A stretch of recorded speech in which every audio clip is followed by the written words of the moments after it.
After the outbreak of the Somali civil war, approximately 2.9 million people remain internally displaced in Somalia. Roughly, the same number lives as refugees outside the country. The single largest agglomeration of Somali refugees is the Kenyan refugee camp, Dadaab, with over 332,000 registered Somali refugees. Across Somalia, the first fruits of peace are starting to be enjoyed by ordinary people. This only meant a greater support was vital, especially in the Kismayo district of Lower Juba region. But from whom? In November 2014, this question was to be answered by the German government through commissioning of GIZ to support the federal government of Somalia in the effort to support returnees, IDPs, and host communities in their reintegration in the Lower Juba region of Somalia. We are mainly working on the reintegration. We have returnees from Kenya, that is Dadaab and Ifo, and other countries, and we also have the IDPs.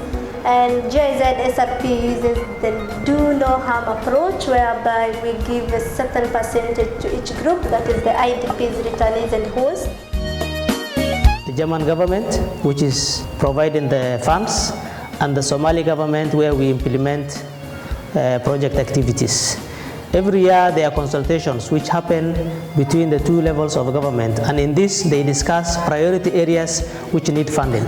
As you know, there is the tripartite agreement which was signed, and the process of voluntary return started in 2014. And in January 2015, the Somali Reintegration Program SRP put into action. And due to its outburst impact on the people's lives, it has since been extended until 2022. The project initially was 3 years. In 2017, towards the end, we got an extension of the project for another 2 years. SRP has made a lot of changes in Kismayo and also in our target population. The project's objective is to improve the livelihoods of returnees, internally displaced persons IDPs, and the local population in selected communities in Kismayo. When you want to improve livelihoods, you have different dimensions. You increase income, you increase production. In improving livelihoods, we did rehabilitation of wash facilities, vocational trainings, business promotion, institutional strengthening of the partners, rehabilitation of social infrastructure. And in order to achieve these objectives, the Somali Reintegration Project emphasis is based on 3 outputs. First, functioning of social and economic infrastructure, focusing on rehabilitations and new constructions of social and productive infrastructure to improve social and economic reintegration of the target groups. Second, strengthening the competencies of returnees, IDPs, and the host community to generate own income through entrepreneurship development and jobs creation. Third, strengthening institutional capacities. This is through strengthening selected partner organizations to provide public services, in particular, for the reintegration of returnees and internally displaced persons.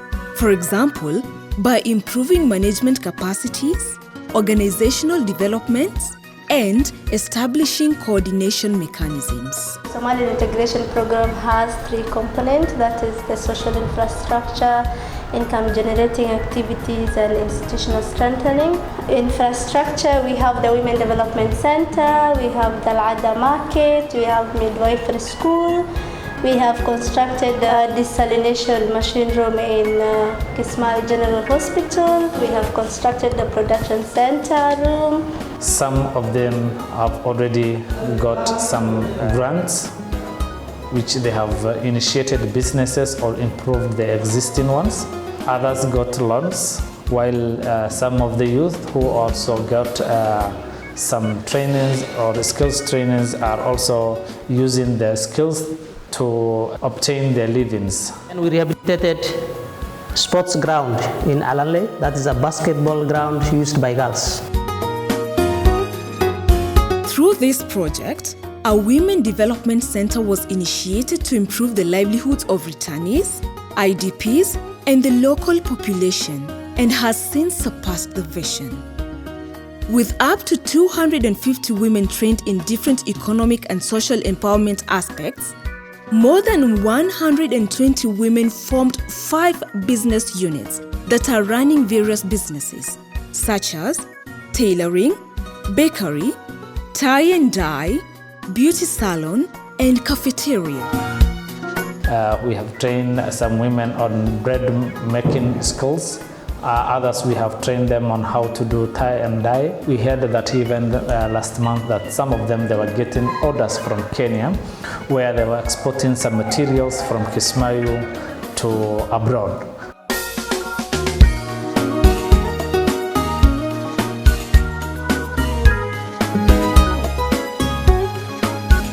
This is the first sliced bread produced in Kismayo. macallimiinta wabaraa noola keena GXT iyo wasada iyo wasaaradda iska kaashanayna ay noo keenay si wanaagsan oo aad u wacan maasha Allah hadda waan ku shaqaysanaynaa khibraddeena waad arkaysaa ilaa guri joogi aan buulka way iga saartay dharka duug ee dadka u cusboonaysiinaa dharka kalena oo kalarada kale leh cadaanka ayu nooc ah waan sameeynaa raangiyan ku sameeynaa kadib magaalada dhan u sameeynaa ilaa oo dharkeena wuxuu tagaa Nairobi haaje sida naga caawisay anagoo kaligeena guryaheena waxba wadinaa ka iimaane maasha Allah hadana waxaan dad degan oo qalab haysto oo fikrad iyo lacag iyo juhdi badan lagu bixiyo hadana shaqeysanayo. Not only did the women groups benefit from training, but also other capacity development measures which included business training such as competency-based economics formation of enterprises (SHEFE) and development of skills necessary to produce as per above businesses.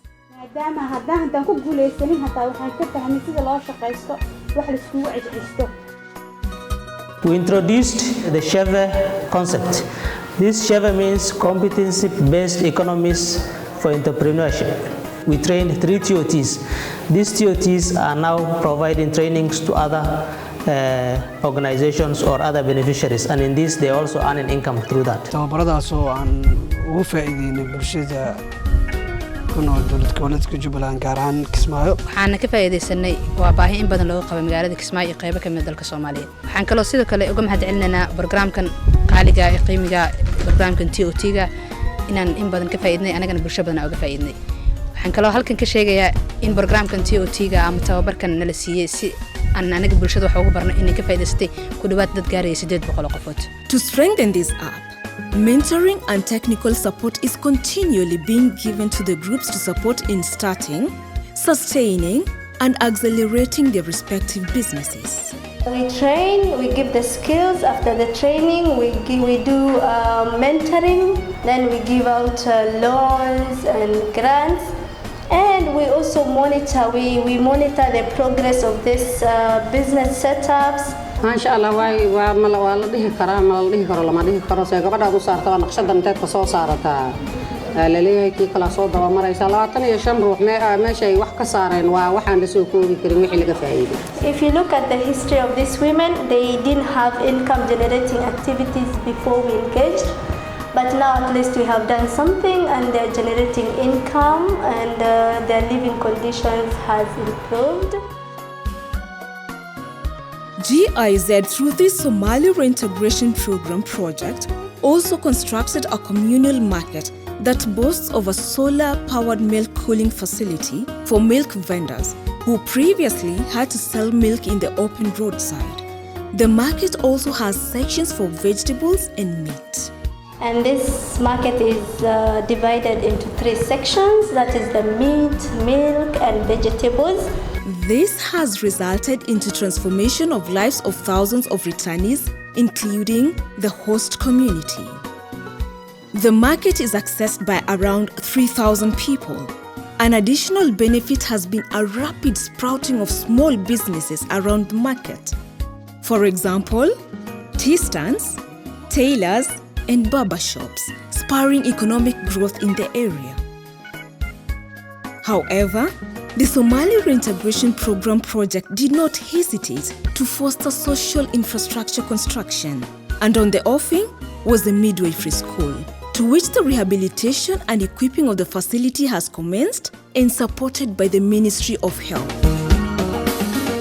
Realigning the social fabrics of the society facing such a short rainy season like Somalia, no full sentence can go without the mentioning of water.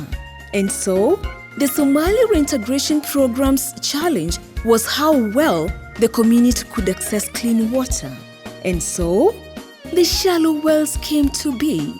A shouting delight and relief as they draw water is all written on their faces. waxaan u mahad celinaynaa hay'adda Jarmalka oo nagu deeqtay ceel hal ah faa'iidada aan ka gaarnay annagoo 89 qoys ah hadda nolosha annaga ceelkaas boqolkiiba 90 way noloshayna tahay. We provided wells which are going to provide water. We did cash for work activities where we rehabilitated drainage systems. GIZ we have done with them water tracking when there was a serious shortage of water. As the shallow wells quench the thirst of the communities in Kismayo, the sun is being put to use within the Midnimo settlement, where 60 solar streetlights have been installed, providing lighting, thus security, to the 1,200 households at the settlement. As a result, businesses now stay open longer in the evenings, and people can walk in the streets after dark, which was not possible before the lights. We developed the JRI office, constructed JRI office, supported them with solar systems and other activities. With solar being a reliable source of energy, Somali Reintegration Program is creating awareness and access to solar products for vulnerable households. This will be through planned solar awareness campaigns, piloting of prefabricated solar kiosks, creating a distribution system, upgrading small-medium enterprises with solar panels, and offering flexible payment options for home solar systems. Somali Reintegration Program has evolved to a diversified value project within the Kismayo district of Lower Juba region of Somali, playing the roles of convener, capacity builder, and employment advocate to community development partner. 2,700 persons have been capacitated for entrepreneurship development through skills training and access to financing, while 415, 50% women, came to direct employment as a result of vocational skills and job placement measures. 550 persons, 70% being women, participated in rehabilitation of communal infrastructure in cash for work measure, gaining temporary income, or the basic capital needed to start up a small business. 2 women development centers representing 250 women are gaining influence and having impact through innovative businesses such as special bakery products by offering the first sliced white bread in Kismayo and special African design garments. dadka asalka hore lacag baa la siinay way ganacsi jireen laakiin maysan garanin sida ganacsiga u suuq geyn lahayn sida lacagooda u maamul lahayn sida ganacsigooda u xafidan lahaayeen. We do give out grants and loans to our beneficiaries after gaining the skills. shalay ibraahim aan maanta business kastoo zaad noo sii wanaay maanta office aan leenahay waxyaabo badan aan leenahay dadka qaabili karnaa waxay noo qabatay fursado ganacsi oo aan kaga faa'iideysanayno alxamdulillah hadda waan ka faa'iideysanay heerka loogu talagalay marayna tababarka markuu noo dhamaaday marka tababarka cajiib ahaa waxyaabo badan oo uusan qof ku fikirayn xataa markuu ganacsada u yahay ayuu ku fikiraa marka tababarku dhammaado kadib. waxaan tababarnay oo microfinance loo sameeyey ku dhawaad 8 qofood. lacagan caadi ahayn nala sii waa noola adeega anagoo 5 qof ah adeeg adi $6,000 lixdeen qofba waxaan ku ahayn shirkad alxamdulillah shukro waan ka biilanaa qaraawadeena wixii dhibka wax waa ka siinaa hay'adda iyo shaqaalaheeda aad iyo aad ugu mahadcelinaya.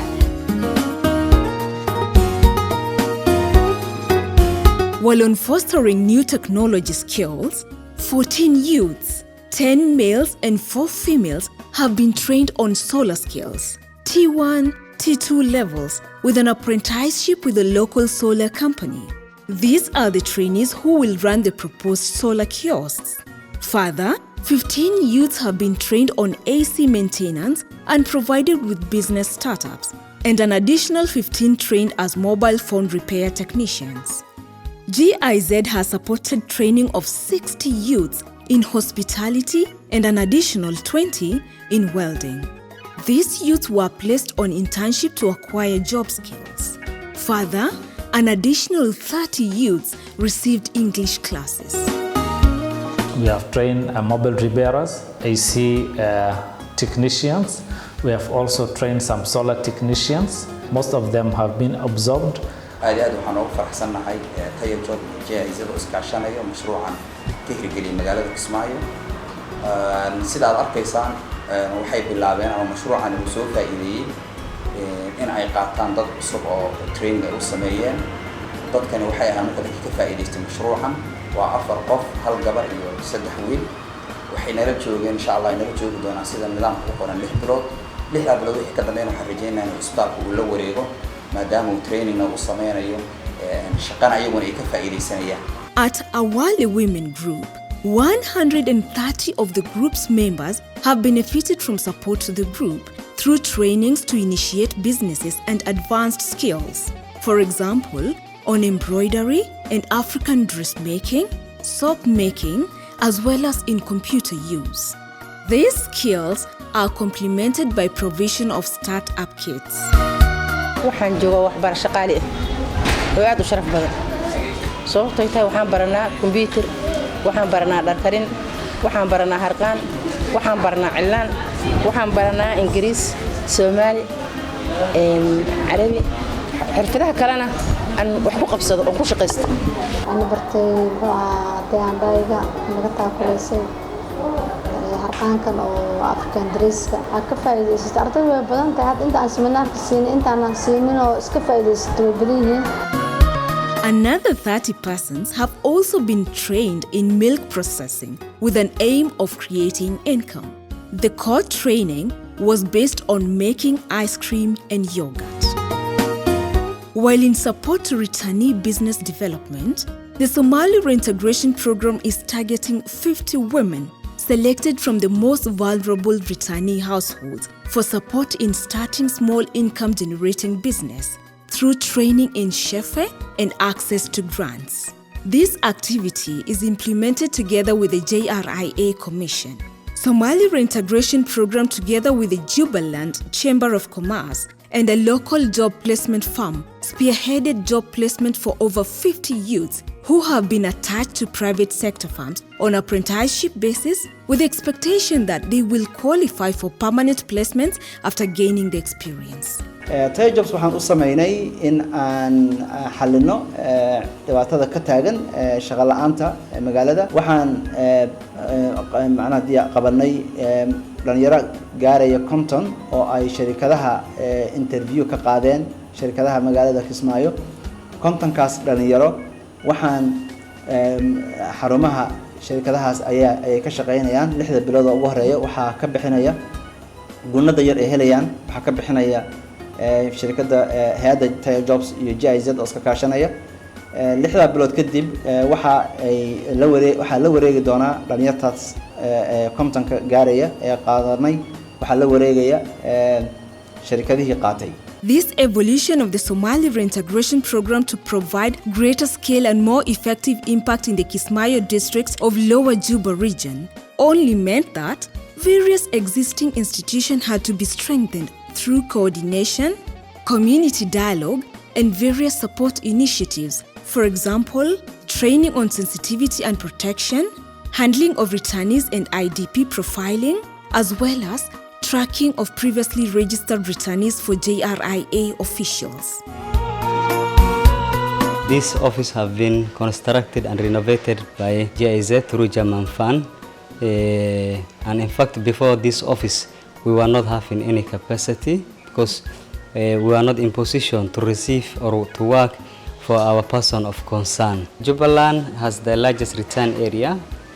Almost 54,000 of returnees have returned to Jubaland. Those people, when they are coming here, there is no basic services like health, like education. And funny enough, when they are coming here, they think everything is on the silver plate, the way as they used to get from the DAP camps. GIZ aad iyo aad bay wasaarad ahaan noo caawisay injineeradii hadday noqoto iyo shaqaalaysiintii hadday noqoto in aan isku xirnaano mataqaanaa annaga iyo dadkii shaqooyinka inaga wada dhexeeyeen aad iyo aad baan GIZ ugu mahadcelinaynaa waa rajaynaynaa inay sii wadaan barnaamijka asaga oo aan isleenahay bulshada Kismaayo wax fara badan buu ka caawinaya aad baan ugu mahadcelinaynaa. Further, through enhanced collaboration with the JRIA, Somali Reintegration Program has also been supporting community dialogue for reintegration of returnees and inclusive community forums to address the issue of returnees, including aid dependence and self-reliance, aimed at enhancing social inclusion, thus reintegration.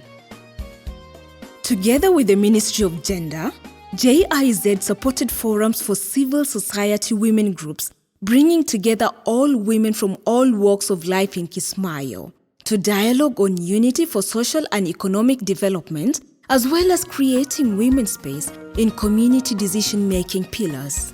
waxaan ka shaqeynaa horumarinta haweenka iyo caruurta iyo dadka maxaa laga tabarta badan yahay.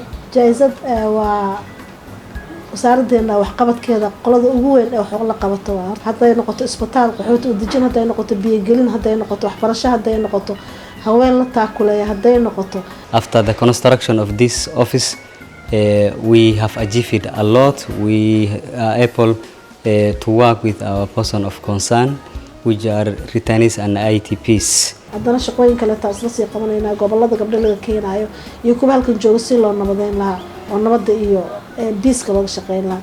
GIZ, through the Somali Reintegration Program, has procured 11 vehicles for various partner ministries and government departments for ease of logistics in support to the partners' monitoring functions. So far, we have distributed 11 vehicles to different line ministries. The project has also partnered with the Ministry of Trade and Industry in hosting of a trade fair to attract local and international investors, thus creating employment and training of small and medium business owners on business management and sensitization of existing legal statutory frameworks. hay'adda GIZ oo runtii aan isdhihi kara waa hay'adda keliya ama ugu horeyso sida dhabta ula shaqeysa dowlad goboleedka Jubaland ama dowladda federaalka ha noqoto dowlad goboleedka ha noqoto ka ganacsatada ka soo qayb gashay saddexdaas maalmood runtii waxa ka sii aad ugu sii darnaaba waa laga dadkii waa laga wixii keenay aad loogu iibsaday marka waxaan leenahay waad ku mahadsantihiin aad iyo aad idinku mahadcelinayna idinku hambalyeynayna inaad saas nolol shaqeysaan markastana waxaan u baahanahay wax qabadkiina. As part of institutional strengthening measures, various ministries have also been equipped with furniture and office equipments such as computers, printers, and projectors to streamline departmental structural capacity in data collection and storage. We have trained 10 staff from the Ministry of Finance, especially on public finance management skills.